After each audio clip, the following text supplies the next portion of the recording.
Ang mananalo dito, kami nang bahala mag-publish ng inyong mga papel in advance. Okay.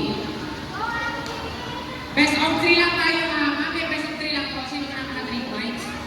Ma'am? Or 5 po? Best of 3.